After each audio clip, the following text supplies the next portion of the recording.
नमस्कार, जन मीडिया के इस खास कार्यक्रम में आप सभी का बहुत बहुत स्वागत है। मैं हूं प्रीति प्रभा। जैसे जैसे चुनाव की तारीख नज़दीक आते जाता है वैसे वैसे राजनीतिक दलों में कुछ ऐसे फैसले लिए जाते हैं जो काफ़ी चौंकाने वाले होते हैं, काफ़ी उलट पुलट भी होता है। कुछ नेता दल बदल कर दूसरे दल में चले जाते हैं तो कुछ नेता मेहनत करने के बजाय वो साइड हो जाते हैं। काफ़ी मेहनत करते हैं क्षेत्र में टिकट के लिए, लेकिन उनको टिकट नहीं मिलता है। कुछ ऐसे नाम सामने आ जाते हैं जिनको पहली बार जाना जाता है। ऐसे कई नाम हैं जो जेडीयू में भी देखा जा रहा है, यानी इंडिया गठबंधन की भी वही स्थिति है और महागठबंधन की भी वही स्थिति है। तो हम दोनों ही गठबंधन को लेकर बात करेंगे और ऐसे नाम सामने आ रहे हैं। ऐसे में सवाल ये उठता है कि क्या इन गठबंधन के पास, इन पार्टियों के पास कोई दूसरा विकल्प नहीं है, या फिर जातीय समीकरण को साधने के चक्कर में ऐसे कार्यकर्ताओं को नज़रअंदाज किया जाता है जो वर्षों से मेहनत कर रहे हैं। सवालों का जवाब देने के लिए हमारे साथ मौजूद हैं वरिष्ठ पत्रकार प्रणव चौधरी जी। नमस्कार। सबसे पहला सवाल ये है कि जिस तरह से रमेश कुशवाहा, उपेंद्र कुशवाहा के पार्टी के प्रदेश अध्यक्ष थे, उन्होंने इस्तीफा दे दिया और जेडीयू में शामिल हो गए। उनकी पत्नी भी जेडीयू में शामिल हुई और उनकी पत्नी विजय लक्ष्मी को सिवान से टिकट दिया गया है। कल जेडीयू ने अपने 16 उम्मीदवारों के नामों की घोषणा भी कर दी है, जिसमें विजय लक्ष्मी सिवान से उम्मीदवार होंगी, जबकि वहां से पहले से सिटिंग एमपी कविता सिंह है। तो विजय लक्ष्मी का क्या बैकग्राउंड है और उनके पति का जो एक इमेज रहा है वो एक दल से दूसरे दल में जाने में काफ़ी माहिर रहे हैं, तो इसका क्या प्रभाव पड़ेगा? क्या नीतीश कुमार के पास कोई दूसरा विकल्प नहीं था? इंटरेस्टिंग टर्न लिया है इसमें। और रमेश कुशवाहा आज के तारीख में एक जिसको कहते हैं कि जुझारू नेता के रूप में जाने जाते थे आज से 2 दशक पहले से। और रमेश कुशवाहा का बैकग्राउंड अगर जानोगे, इंटरेस्टिंग है। उनकी वाइफ के बारे में तो कोई नहीं जानता आज तक, तो नहीं आप जीतेगी या हारेगी जो है, लेकिन पब्लिक डोमेन में उनकी वाइफ सिर्फ हाउस वाइफ का है, बाकी कोई जानकारी अभी तक उपलब्ध नहीं है। बेसिकली लड़ेंगे तो कुशवाहा, रमेश कुशवाहा ही। रमेश कुशवाहा का बैकग्राउंड है माले का, और भी सिवान का। सिवान का माले से वो जुझारू रहे हैं, वहाँ के प्रदेश में बड़ा एक्टिव रोल अदा किया है। और याद होगा जब JNU-SU के प्रेसिडेंट हुआ करते थे चंद्रशेखर, उनकी जब हत्या हुई तो वो उनके साथ थे और इन्होंने ही FIR किया था। शहाबुद्दीन जो राजद के नेता थे, MP थे, वो उस समय जेल में थे, तो उन्होंने किया था FIR। और FIR करने के बाद ये अपना रिकॉर्ड स्टेटमेंट नहीं करवा पाए, जबकि इनको कोर्ट से समन गया कि आपने जो देखा या जो आप ये कर रहे हैं, चश्मदीद गवाह हैं, तो उसमें आप, तो इन्होंने तो FIR कर दिया लेकिन पुलिस रिकॉर्ड के लिए नहीं उपस्थित है, जिसके कारण बड़ा उस समय हंगामा हुआ था कि लगता है कि वजह क्या थी? डर गए, प्रेशराइज लोग उस समय का, हम वही बता रहे हैं। उस समय का ये हो गया कि जो शहाबुद्दीन से डर गए, शहाबुद्दीन ने प्रेशराइज किया, उनके आदमी ने कहा कि करोगे तो, क्योंकि ये थे बेसी, इन्होंने नहीं किया, जिसके कारण काफ़ी ये हुआ और पार्टी ने इनको निकाल दिया। ठीक है, उसके बाद चले गए राजद में। अच्छा, राजद के खिलाफ लड़ रहे थे और फिर राजद में चले गए, फिर राजद में चले गए और फिर जदयू में आ गए। और इस बीच में जीरादेही, जो कि भारत के प्रथम राष्ट्रपति का घर है, पैतृक घर है उनका, वहाँ से MLA हो गए। और यही प्रक्रिया चलती रही। एक मर्डर केस में भी प्राइम एक्यूज थे ये, तो वो भी केस चलता रहा, जेल में रहे। उसके पहले हार गए, उसमें वो जीत गया जो कुशवाहा शायद थे। अभी सडनली कविता सिंह के बदलने का कोई हमको रीज़न नहीं समझ में आ रहा है, लेकिन इतना ज़्यादा ये हो गया कि कुशवाहा की वाइफ को लेने के पीछे कोई रीज़न नहीं हमको नज़र आ रहा है। ये लोग कह रहे थे कि विजय चौधरी जब इनको जातीय समीकरण को भी तो साधने की कोशिश की जा रही है। जातीय समीकरण तो सब जात वहाँ पर तो एडजस्ट करेगा नहीं, लेकिन करता तो है ही। इसके पहले तो यादव और मुस्लिम ही लड़ते थे। माले ने भी जितना बार चुनाव लड़ा वो सब यादव ही थे, अमरनाथ यादव थे वहाँ पे। उसके पहले शहाबुद्दीन लड़ते थे, 4 बार 5 बार तो शहाबुद्दीन लड़े हैं वहाँ से। तो कहने का मतलब ये है कि क्या मजबूरी थी एनडीए की, क्या मजबूरी थी कि उसी आदमी को इतना सेंसिटिव जगह में लाने का, और उसकी बीवी को, बेसिकली बीवी तो कुछ है नहीं, बीवी तो सिर्फ मुखौटा है। लड़ेंगे तो समूचे रमेश कुशवाहा, और रमेश कुशवाहा विदिन 24 आवर दोनों मियाँ बीवी उपेंद्र कुशवाहा की पार्टी जो मोर्चा बनाया, नया नाम दिया है, तो उसमें उससे रिज़ाइन किया और रिज़ाइन करके दोनों मियाँ बीवी ने जदयू की सदस्यता ली और 24 घंटा के अंदर टिकट भी मिल गया। ये पूरा कार्यक्रम जो है 48 घंटे के अंदर का है मामला, ठीक है। अब ये जो है ये दोनों आदमी, तुमको लग रहा होगा देखने से कि इन लोगों को क्या राइट है दूसरे के बारे में बोलने का, किसी औरत को खड़ा करके। कितना राबड़ी पर हुआ था, याद कीजिए। राबड़ी जब बनी थी मुख्यमंत्री तो क्या था, पढ़ी लिखी नहीं है, गूंगी है, तो ये है वो है, बहुत तरह का एडजेक्टिव एडवर्ब दिए। आज का इनकी क्या मजबूरी है, ये तो नॉर्मल लेडी है, कुछ इनका कंट्रीब्यूशन नहीं है सिवाय की सिवान की है। तो ये आदमी एक ट्रेनिंग बाय ट्रेनिंग माले का है। कैसा ट्रेनिंग दिया माले? माले पर भी एक होता है कि इस तरह के काडर को अगर आप खड़ा कीजिएगा तो 20 साल के बाद वो चला जाएगा भाजपा में या राजद में, तो आपकी पार्टी तो ऐसे भी खुद, आपकी सारी राजनीति जो रही है वो 20 साल से एंटी राजद रही है। और वही आदमी कुशवाहा फिर राजद में चले गए। तो बेसिकली इस तरह के सिचुएशन में अब आई डोंट नो कि क्या नीतीश कुमार की मजबूरी है। कविता सिंह को हटाने के पीछे कोई रीज़न नहीं, वो भी तो उन्हीं का खड़ा किया हुआ था और वही शादी करके वही चीज़ रिपीट हुआ जो कि अभी महतो के केस में हुआ। करोटा में शादी किया, इनका भी था कि शादी किया और इनको टिकट मिल गया, वो जीत गई।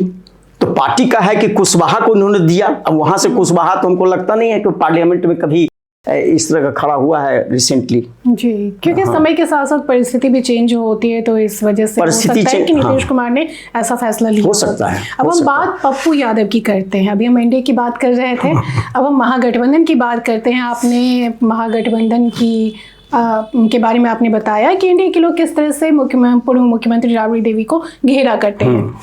हम महागठबंधन की बात करें तो पप्पू यादव को पूर्णिया सीट चाहिए था, उसके लिए उन्होंने काफ़ी मशक्क़त की और आरजेडी की तरफ से नहीं मिलने पर कांग्रेस में जन अधिकार पार्टी जो उनकी पार्टी थी उसको विलय कर दिया और पूर्णिया से लड़ने की वो बात कह रहे हैं। पूरा परिवार समेत, वाइफ तो है ही, बेटा को भी ले आया जी। और इसमें कहा जा रहा था कि जिस तरह से दिल्ली में उस इवेंट को ऑर्गेनाइज किया गया था, ऐसा लग रहा था जैसे लालू प्रसाद यादव के कहने पर ऐसा किया गया हो। लेकिन तेजस्वी यादव ने बीमा भारती जो कि जेडीयू से की लीडर थी, वो उन्होंने इस्तीफा दे दिया और तेजस्वी यादव ने उनको पूर्णिया से उम्मीदवार की घोषणा कर दी है उनको लेकर। तो आपको क्या लगता है कि पप्पू यादव ने जो इतनी मशक्क़त की है और महागठबंधन के ही दोनों उम्मीदवार हो गए, दोनों आमने सामने होंगे, तो पप्पू यादव की क्या स्थिति वहाँ पे रहेगी? फंस गए। ऑलरेडी जेडीयू ने अनाउंस कर दिया है पूर्णिया का संतोष कुमार को, ऑलरेडी ये आ जाएंगे, उसके बीमा भारती आ जाएगी।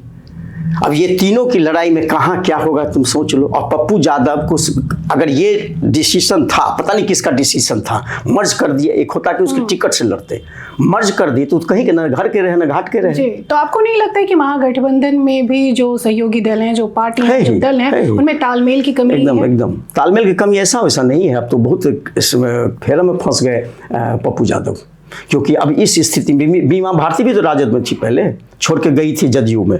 फर्स्ट वो राजद में ही थी, उसका जदयू में गई और उसके हस्बैंड और उसके बेटा को पकड़ लिया था जब ट्रस्ट वोट हो रहा था असेंबली में, तो गाड़ी में इलीगल आर्म्स के साथ पकड़ लिया था, तो खैर वो हो गया। अब गुस्साई हुई थी, बहुत ज़्यादा गुस्साई हुई थी। तो फाइनली पप्पू यादव को यही करा है कि मिथिलांचल में अब जहाँ से लड़ेंगे लालू जी वहाँ से खड़ा करेंगे इनके खिलाफ। और ये भी तो राजद के ही सपोर्टर थे, लग रहा था कि राजद कांग्रेस में किसी से टिकट मिलेगा, फाइनली ज्वाइन कर ली। इसका मतलब कि लालू को डार्क में रखे, तब ना लालू जी को डार्क में रख करके दिल्ली में प्रेस कॉन्फ्रेंस में चले गए, अब बोलने लगे। पवन खेरा के साथ जो प्रेस कॉन्फ्रेंस हुआ था, बेटा भी था उनका, वो भी थी। तो ये मेरे लिए उन्होंने क्या कहा कि खड़गे जी वीर कुंवर सिंह टाइप के हैं हमारे लिए। Can you imagine it? तुरंत बदल गया, वीर कुंवर सिंह कहाँ, खड़गे कहाँ। तो इस लेवल का तो आप में तो कोई ये नहीं ना है, कोई एक तरह का तारतम्य नहीं है, जहाँ जिसके साथ रहे उसकी भाषा बोलने लगे जिससे खुश कर सके हम। ये तो बहुत खराब स्थिति है, लेकिन पॉलिटिक्स है। बात सिर्फ पप्पू यादव और पूर्णिया की ही नहीं है। आप देखिए कि औरंगाबाद से पूर्व राज्यपाल निखिल कुमार ने चिट्ठी लिखी मल्लिकार्जुन खड़गे को, उन्होंने इच्छा जाहिर की है कि वो वहां से लड़ना चाहते हैं और साथ ही उन्होंने सलाह भी दी है कि कांग्रेस की गलती थी 2019 में, 19 के लोकसभा चुनाव में ये पारंपरिक सीट रही है कांग्रेस की और उनके परिवार भी काफ़ी राजनीति में सक्रिय रहे हैं, तो उनको गठबंधन धर्म के पालन के चक्कर में उस सीट को नज़रअंदाज नहीं करना चाहिए था। एक बार फिर से कांग्रेस इस पर फैसला करे, जबकि वहां से आरजेडी की तरफ से अभय कुशवाहा को उम्मीदवार बनाया गया है। तो कांग्रेस और आरजेडी दोनों आमने सामने हैं।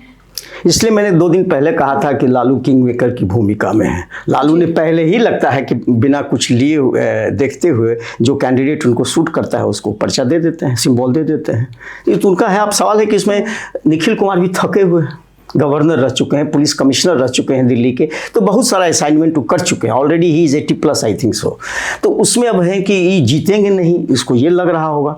और उन्होंने लिख दिया, इसका मतलब कि नाराज़गी है स्टेट कांग्रेस लीडरशिप में, नाराज़गी है तो चिट्ठी ही लिख सकते हैं। और क्या कर सकते हैं? हम अपने दुख को किसको कहेंगे? चिट्ठी ही लिख के कहेंगे। उन्होंने प्रेस में जारी किया और अखबारों में भी शायद छपा है और चैनल पर भी आया है कि उन्होंने ये किया है, बड़ा अफसोस जाहिर किया है कि ट्रेडिशनल सीट है। और ऑलरेडी आज आपको पता होगा, मीरा कुमार का भी स्टेटमेंट आज के न्यूज़पेपर में और चैनल में आया है कि मैं चुनाव नहीं लड़ूंगी। जी, उन्होंने चुनाव लड़ने से इनकार कर दिया। तो अब सवाल ये है कि उनका बेटा वहाँ से तो लड़ नहीं सकता है, जैसा कि मुझे जानकारी है।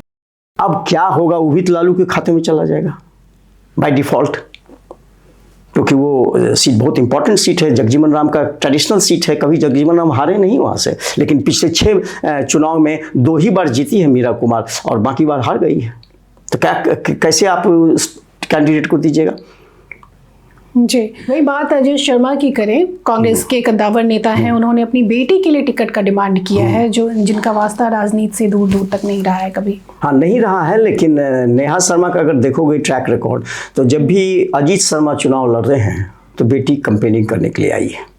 अद्भुत है, ये तो हमको समझ में नहीं आ रहा है। तो बेटी ऑलरेडी बॉलीवुड में अपना जो काम कर रही है, एक्टिंग का कोर्स की बाहर से, और कुछ फिल्में उसकी हिट भी हुई, लेकिन ऐसा कोई प्रेजेंस बॉलीवुड में नहीं रहा इतने सालों में ज़्यादा। शर्मा वेटरन कांग्रेस के लीडर हैं और वहाँ पर 3 बार जीते हैं वो।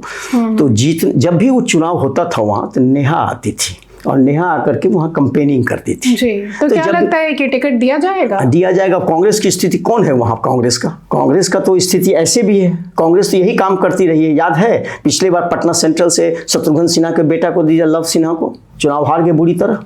तो क्या कांग्रेस की इस नीति से, कांग्रेस के पास कोई विनेबिलिटी वाला कैंडिडेट नहीं है? या तो तुम किसी के बेटा हो या नहीं तो बेटी हो, तुम्हारा अपना जो है कोई भी क्वालिफिकेशन नहीं है।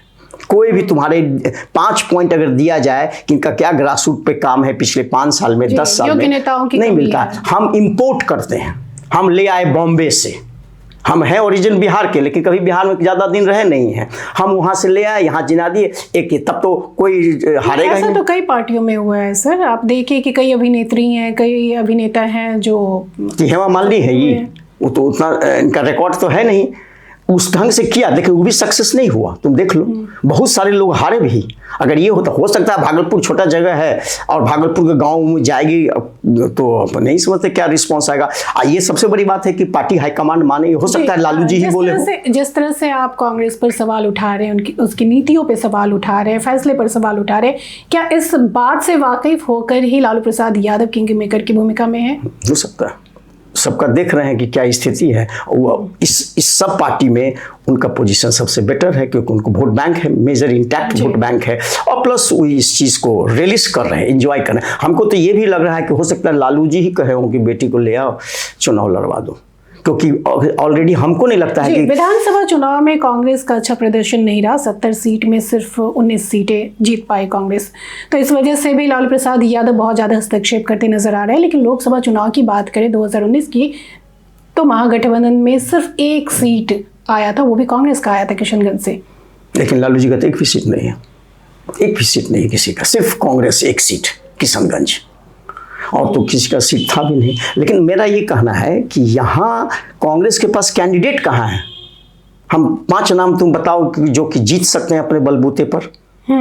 आप कांग्रेस की बात कह रहे हैं, लेकिन माले CPI-ML को बहुत कम सीटें मिली थी और उसने अच्छा प्रदर्शन किया, तो फिर माले की बातें क्यों नहीं मान रहे? असेंबली अलग है, पार्लियामेंट अलग है, असेंबली का चुनाव अलग है। हो सकता है कि इस बात, देखो हल्ला है सुदामा जी को मिल रहा है आरा का।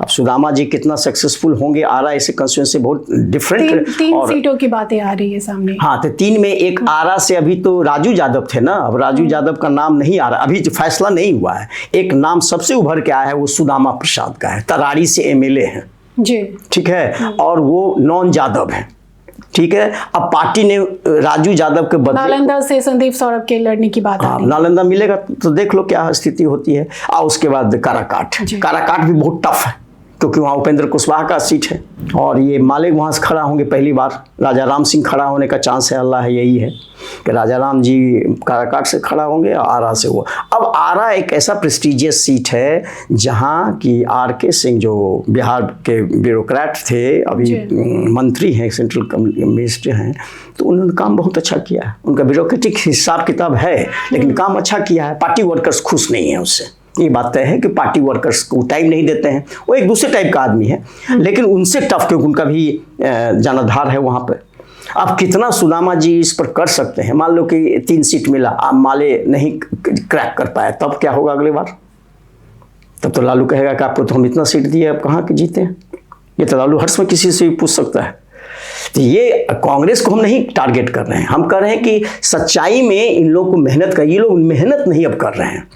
कोई टायर्ड हैं, कोई ओल्ड हैं, कोई 4 बार से लड़ रहे हैं, अपना नया कार्डर डेवलप नहीं कर पाए हैं grass root level. Young mind नहीं आ रहा है, यंग माइंड नहीं जा रहा है इन लोग ट्रेडिशनल पार्टी में, जिसके कारण ये प्रॉब्लम हो रहा है। जी, यानी दोनों मिलाकर स्थिति जो है दोनों तरफ एक जैसी बनी हुई, एनडीए हो या फिर इंडिया गठबंधन हो, परिस्थिति इस वजह से भी बदल जाती है। कुछ नेता तो दल इसलिए भी बदलते हैं क्योंकि उन्हें लगता है कि उनका टिकट कटने वाला है, और कुछ नेताओं को इसलिए भी पार्टी में शामिल किया जाता है क्योंकि जातीय समीकरण को देखना होता है। देखोगे यही है कि उस पार्टी का आदमी इस पार्टी में, इस पार्टी का आदमी है। अब जितने को दे रहा है, तुम देख लो कि जदयू का जो लिस्ट है 4 आदमी को जो किया है, अब लवली आ गई इनके साथ, अब तक थी उनके साथ, और चेतन आनंद जो है वो शिवहर का MLA है, राजद का था, NDA में शिफ्ट कर गया वो। अभी तक वो राजद का MLA था, जब तक ट्रस्ट वोट में वो शिफ्ट कर गया तब शिवहर का MLA, वहाँ से उसकी माँ खड़ा हो रही है MP के लिए। अब अगला बार क्या होगा आई डोंट नो। अब वहाँ पर हल्ला है कि रामा सिंह उनसे कंटेस्ट में करेंगे। राजद को रामा सिंह का, कल गए थे मिलने के लिए रामा सिंह, 2 बार से जा रहे हैं। अब टिकट अगर मिल गया रामा सिंह को तो फाइट होगा रामा सिंह वर्सेस लवली सिंह। तो ये तो बराबर कॉम्बिनेशन चल रहा। हम वो नहीं कर रहे हैं, हम कर रहे हैं कि लालू अगर समझ रहे हैं कि वो जीतने वाला कैंडिडेट है, तब ना ये उलट पुलट हो रहा है। कभी कुशवाहा को कैसे दे दिया सिवान से, यहाँ 3-3 4-4 लालू जी कुशवाहा को दिए हैं, कोई ब्रेक करने के लिए। सम्राट चौधरी एक इंपॉर्टेंट लीडर है बिहार में, और कुशवाहा जाति को करते हैं। उनके पास उपेंद्र कुशवाहा भी है, तो उपेंद्र कुशवाहा और सम्राट चौधरी ये दोनों है। 6% भी वोट नहीं है, माने 6% का है वोटर उनका, 5 से 6% है। अब है कुशवाहा जो कि अभी हम लोग डिस्कस किए औरंगाबाद से। तो इस तरह का सिचुएशन में अशोक महतो भी आ गए बैकवर्ड। कहने का मतलब कि नॉन यादव को लेकर के उसको देख लिए कि अभी अच्छा मान लो 1% भी लालू जी उसको ब्रेक करते हैं वोट को, तो गेन लालू जी को होगा। ये मेरा कहना था। जी, तो बातचीत के लिए बहुत बहुत शुक्रिया। आपको हमारा ये वीडियो कैसा लगा हमें कमेंट बॉक्स में ज़रूर बताइएगा। अगर आप ये वीडियो फेसबुक पेज पर देख रहे हैं तो हमारे पेज को ज़रूर लाइक कीजिए और फॉलो कीजिए। जन मीडिया X और इंस्टाग्राम पर भी मौजूद है, आप वहाँ भी फॉलो कर सकते हैं। शुक्रिया।